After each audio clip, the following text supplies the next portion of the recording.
जय माता की भक्तों। आइए आज हम आपको बताते हैं कि हम नवरात्रि में जब अष्टमी या नवमी के दिन माता की कढ़ाई करते हैं, कन्या पूजन करते हैं, तो वो किस प्रकार करना चाहिए। ये कढ़ाई का प्रसाद आप अपनी मनोकामना बोलकर भी माता रानी को अर्पित कर सकते हैं। सबसे पहले आपने जिस दिन कढ़ाई करनी है, अष्टमी या नवमी के दिन, उस दिन आपको एक कढ़ाई में देसी घी का हलवा बनाना है। फिर हलवे सहित कढ़ाई को भगवती के सामने रखिए। तब कढ़ाई की कड़ी में तथा चमचे में मूली या कलावा बांध करके ओम अन्नपूर्णाय नमः इस मंत्र से कढ़ाई की पूजा करनी चाहिए और माता भगवती को हलवे का प्रसाद अर्पण करना चाहिए।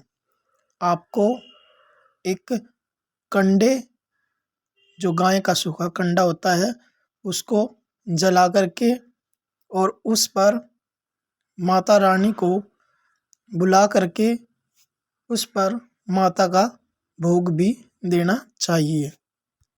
अग्नि पर भोग लगा करके आपको अखंड ज्योति की पूजा करनी है और उसके बाद अखंड ज्योति की पूजा करने के बाद आपने जो नारियल कलश पे स्थापना की है, उसको माता रानी के सामने ही फोड़ दीजिए और उस नारियल के छोटे छोटे टुकड़े करके हलवे के प्रसाद में माता रानी को अर्पित कीजिए और माता रानी की धूप और दीप से पूजन कीजिए और प्रसाद अर्पित करने के बाद ज्योति को घी से आचमन करवाकर प्रणाम करें और ज्योति पूजा के बाद आपको छोटी छोटी कन्याओं का पूजन करना है।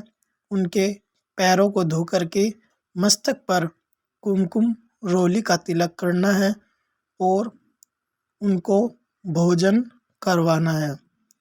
उसके बाद आपने माता रानी की आरती करनी है और आरती करके माता रानी का विसर्जन भी करना चाहिए, क्योंकि आपने जो 8 या 9 दिन माता रानी को अपने घर में बुला करके माँ की पूजा अर्चना की है और अब आपका व्रत संपन्न हो गया है, तो आपने जो जो देवी देवता बुलाए हैं उन सभी का विसर्जन भी करना होगा, क्योंकि हम जो है माता रानी को आशीर्वाद लेकर के माता का और माता जी को प्रार्थना करेंगे कि हे माता रानी, आप अपने लोक में प्रस्थान कीजिए और हमें आशीर्वाद दीजिए और हमने जो आपका पूजन किया है उसको स्वीकार कीजिए और हे माँ भगवती जगदम्बा, हमारी पूजा को स्वीकार करके हम पे कृपा कीजिए।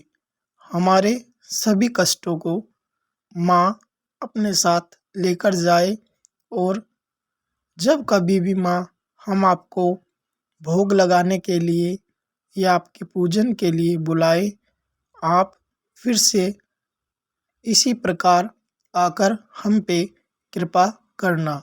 इस प्रकार आपने माता रानी से प्रार्थना करनी है और उसके बाद आप माँ से प्रार्थना कीजिए। अचिंत्य रूप चरिते सर्व शत्रु विनाशिनी रूपम देहि जयम देहि यशो देहि द्विषो जहि देहि सौभाग्य आरोग्यम देहि में परम सुखम रूपम देहि जयम देहि यशो देहि द्विषो जयी। इस प्रकार से माँ से प्रार्थना करके आपने अपने सीधे हाथ में थोड़े से फूल लेकर विसर्जन के लिए मंत्र बोलना है। गच्छ गच्छ सुरश्रेष्ठे संस्थानम परमेश्वरी पूजाराधनम काले चे पुनरागमन्याय चे। इस प्रकार से आपने अक्षत और पुष्प वहीं पे छोड़ देने हैं और नमस्कार करके कलश आदि का विसर्जन कर दें।